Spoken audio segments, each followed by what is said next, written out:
Like, you can't be atheist until somebody gives you a theism to be atheist too, which is why it's not a stance in itself. It doesn't make sense for someone to say, I am atheist, because you're only atheist to something.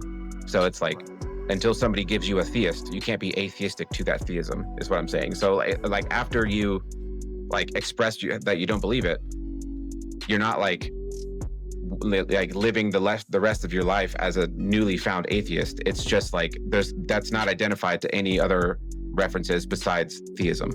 And so I'm saying, like, am I an atheist? It's like, well, probably, but it depends on what you're talking about. That's right. And so actually right there is actually where I get to people misunderstanding what it means to disprove atheism, because atheism to me is not even a stance.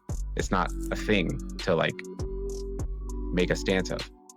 Would you just quantify it as truth? No.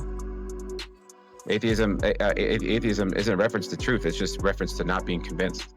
I mean, I guess that would be what's truthful to me, but not like objectively true in a sense of certain. I'm not certain that God does not exist. You know, I mean, I can have a pretty high degree of certainty, but I'm not 100% certain. I don't have evidence or proof or even reasoning to know anything outside of the laws of physics. But I'm not convinced, is what I'm saying. I'm just simply not convinced. So I'm just not saying yes or no. It doesn't mean, I know that people kind of throw in agnostic here, but truthfully, remove agnosticism for a second, because everybody misuses what that actually means. This is what atheism is. It's just saying, like, here's theism, and it's like, I don't believe you. Like, it's in the same sense of if I show you a grainy photo of Bigfoot, and you're like, I'm not convinced that that's actually Bigfoot. You know, you're not telling me that Bigfoot doesn't exist. You're not telling me that you have evidence that Bigfoot definitely doesn't exist. You're just like, I'm just not convinced. And so there's that. You being a Bigfootist doesn't tell me anything about you. You know, it's not going to continue to tell me anything about you. You're not going to, you shouldn't come across somebody that says, are you a Bigfootist? You know, like, because it has, all that means is like, you guys both know about the concept of Bigfoot. You know what I'm saying? That's what I'm saying.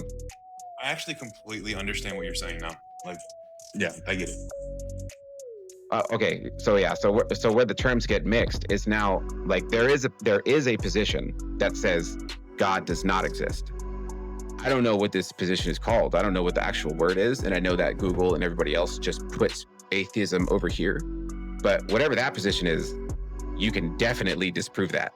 I agree. Like, whatever this position is, that's a dumb position to take, I think, in my opinion, because I feel like I could probably disprove somebody disproving God. You know, like, it's just because in my mind you can't disprove it. Anyway, so that there is a position, just whatever it is, it's something else. And then, by the way, Gnostic and agnostic belong nowhere in here. They just don't make sense.